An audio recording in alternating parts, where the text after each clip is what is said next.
极品美女打野那是真的狠啊！之前的丽姐就挖掘了一个超大的地坑，并且布置上了几十把的尖锐竹剑，制作了个地坑竹剑陷阱。而今儿丽姐再次挖出了地坑，虽然坑洞比不上之前那般巨大，但是看看这一挂布满着半米多长的木刺，直接被吊在了高空之中，这怕是狗熊来了都扛不住攻击吧。上期的丽姐不仅是抓了皮皮扇，搞起了炭烤皮皮扇，吃得美滋滋，而且还利用了鱼叉，在河中疯狂输出。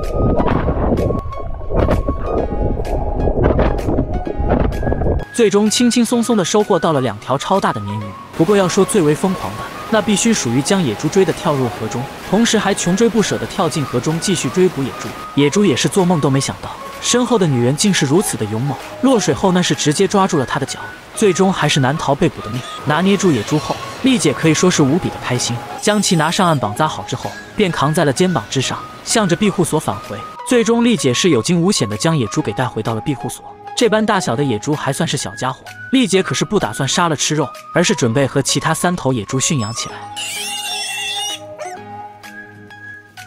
新野猪的到来，丽姐自然是要给他们弄上一顿好吃的。于是乎，这棵不幸的芭蕉树有幸的成为了食材之一，被丽姐砍断之后，那是连同着不少的芭蕉叶一同的带了回来。芭蕉叶部分，丽姐将其扔在了猪圈，让小野猪先垫个肚子。不过刚来的小野猪似乎是有些害怕，可是躲了起来。但是相信过不了多久，他就会明白真香定律。毕竟今儿丽姐准备的猪食可是不一般，主菜是芭蕉树。丽姐这一手刀工那绝对是荒野大厨级别的。先是将芭蕉树切成薄薄的厚片，接着又是一顿劈砍，直接将树心切成碎粒。搞了一大堆之后，这才将它们全部的倒入到了锅中烹煮。当然，要是只有芭蕉树的话，那么这一餐猪食就平平无奇了。精华和营养部分那必须是要依靠木薯了。丽姐也是毫不含糊，直接切了一大堆的木薯片出来，也是加入到锅中烹煮起来。最终烹煮之后，猪食那叫一个软糯，看起来就像是一大锅的木薯稀饭一般。不过这个时候还不能直接喂野猪，因为太烫了，必须加入一些凉水降温才行。经过丽姐徒手测试，确定温度适中时，这才将猪食拿到了猪圈，倒在了猪槽之中。一开始新来的小野猪防备心很重，只有其他3只小野猪在吃东西，但是丽姐制作的猪食实在是太香了，不一会的功夫，新来的小野猪也是美滋滋的开始吃了起来。同时丽姐还拿出了木薯喂养了这个笼子内的家伙。这个笼子到底什么来头？等丽姐先吃完饭再说。丽姐今儿的餐食，那自然是砍到的鲜嫩芭蕉树心了。将其清洗之后，便可以切块了。说实话，这种芭蕉树心一般都是1-2厘米粗细的比较多，像是丽姐手中这般巨大的还是比较少的。将其切块之后，便可以放入到锅中烹煮。经过烹煮之后，树心脆爽的口感会少一些，但是微微的苦涩也会被去除掉，吃起来软糯香甜，很是可口。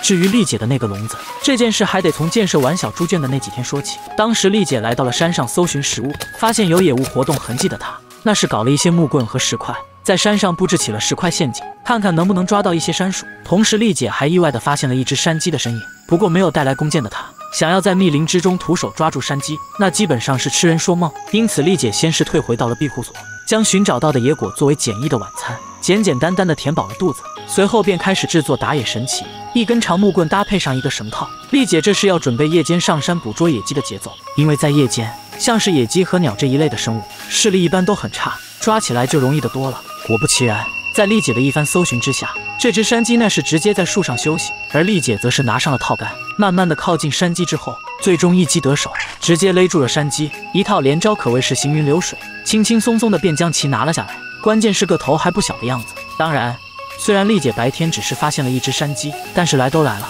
自然是要多寻找一番。幸运的丽姐随后果然又在附近10几米的地方再次有了发现，又是一只山鸡。随后丽姐稳住激动的心，拿上套杆再次出手，这一次依旧是没有例外，这只更大的山鸡那是直接被套杆勒住，让丽姐的收获加1。可惜随后没有了新发现，丽姐也就将它们带回到了家中。毕竟2只山鸡的收获已经是足够好的了，丽姐已经是很满足的了，直接将山鸡绑住脚，防止它们逃走。随后这才美滋滋地躺在了庇护所的床上，舒舒服服地睡了过去。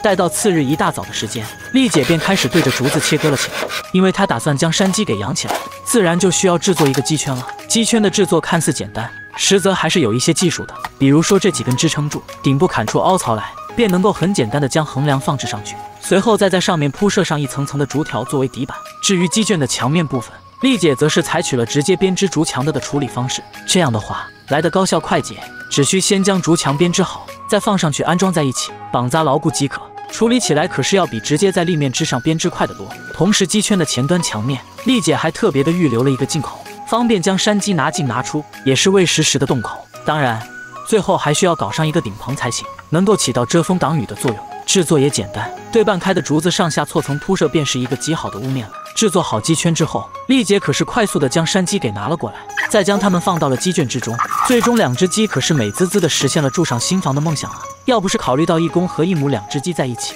能够有机会好好的繁殖出小鸡，丽姐那是必然吃了公鸡的。毕竟今儿查看了10块陷阱的她，只是收获到了1只小山鼠而已。回家后只得将木薯处理干净，切块之后进行烹煮。这一餐的主食便是吃水煮木薯了。当然，山鼠虽然不大，但是那也是肉啊。将其清理干净之后，再切块放置在锅中烹炒一番，看起来可是十分的不错呀，颜色相当的漂亮，而吃起来更是美味，肉香浓郁，再搭配上软糯香甜的水煮木薯一起吃，还别说，这一餐似乎也不比吃鸡差多少啊！吃的丽姐那叫一个美滋滋。话说，你猜对丽姐的鸡圈了吗？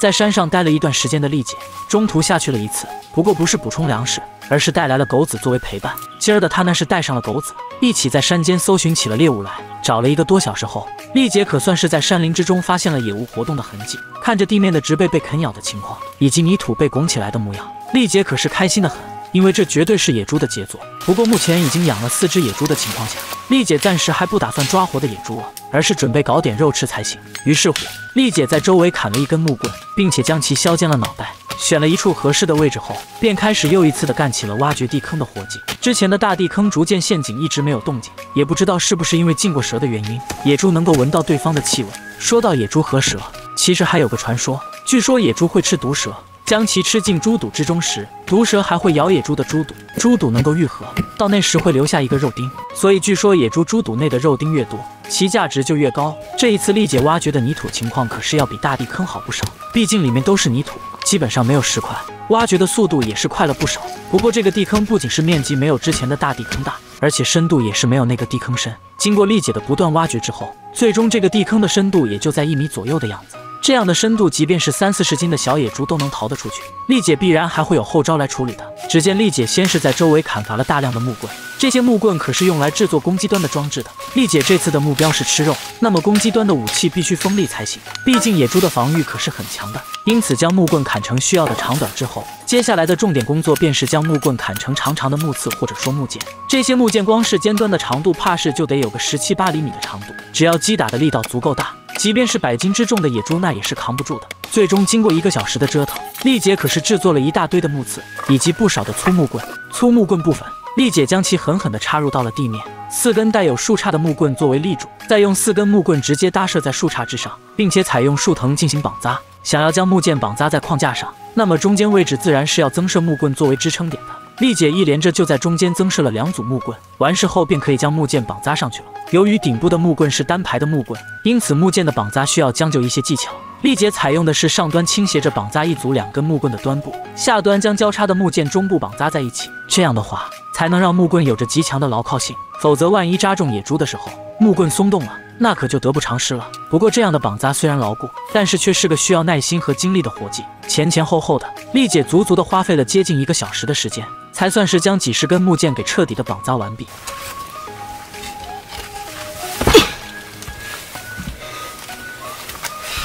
至于整个木剑装置的布置，丽姐可是有准备的，将带来的绳子绑扎在木剑装置的4角，另外又在地坑两侧夯入2根大树杈进去，直接搞出2根支架，再在其顶部加上1根横梁后，便是一个门式框架。借助门式框架的支撑和拉扯木剑装置上的绳索，丽姐便可以慢慢的将木剑装置给吊装到地坑正上方。高度的话，加上地坑深度，估计得有3米的空间去了。当然，装置还少不了触发部件，这对于丽姐来说可以说是比较的简单，毕竟这样的触发系统她可是制作过太多了。简单的2根木棍卡住即可，下端的木棍子上还需要设置上大量的触发杆，一旦野猪落下去，便会破坏平衡。